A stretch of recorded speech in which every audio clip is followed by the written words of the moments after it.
दोस्तों इस वीडियो में हम आप लोगों को दिखाने वाले हैं कि अगर कोई आदमी कतर में इल्लीगल सामान जैसे कि नशा आवर सामान लेकर जाने की कोशिश करता है तो उसके साथ में क्या मामला किया जाता है।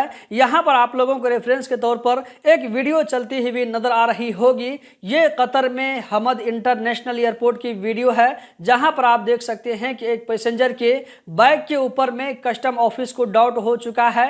तो उसके सामान को अलग करने के बाद में आप यहां पर देख सकते उसको जो है पहले एक्सरे मशीन में चेक किया गया, उसके बाद इसके बैग को खोला जा रहा है। तो बैग के अंदर से आप देख सकते हैं कि एक पैकेट बरामद हुआ है। अब इस पैकेट के अंदर से क्या चीज निकलने वाली है हम थोड़ा सा वेट कर लेते हैं। ये देखिए दोस्तों, यहाँ पर जो है लैपटॉप बरामद हुआ है और लैपटॉप को यहाँ पर जो है खोला जा रहा है। तो ऐसा लगता है कि लैपटॉप ही के अंदर में कोई सामान जो है छुपा हुआ होगा। यहाँ पर हम देख लेते हैं कस्टम ऑफिस जो है बड़े कमाल के लोग होते हैं, चाहे सामान को जिस चीज़ के अंदर भी छुपा करके रखें, उनके पास में हर तरह का जो है औजार होता है उसको ओपन करने के लिए। लैपटॉप को ओपन करने के बाद यहाँ पर देख सकते हैं कि लैपटॉप के एक एक पार्ट पुर्जे को ओपन किया जा रहा है और यहाँ पर आप देख सकते हैं हार्ड डिस्क को ओपन किया गया और इसके पीछे में जो है इसके नीचे में इसके बीच में किस तरह का सामान यहाँ पर छुपा करके रखा गया है ये देखिए दोस्तों। तो इसके बारे में कहा जा रहा है कि एक बहुत ही नशा आवर सामान था जिसको कतर में से लाना मना है। तो दोस्तों ममनुआ सामान को चाहे जितने सफाई के साथ में छुपा करके लेकर जाएं, लेकिन कस्टम ऑफिसर की नजर से बचाना बहुत मुश्किल है।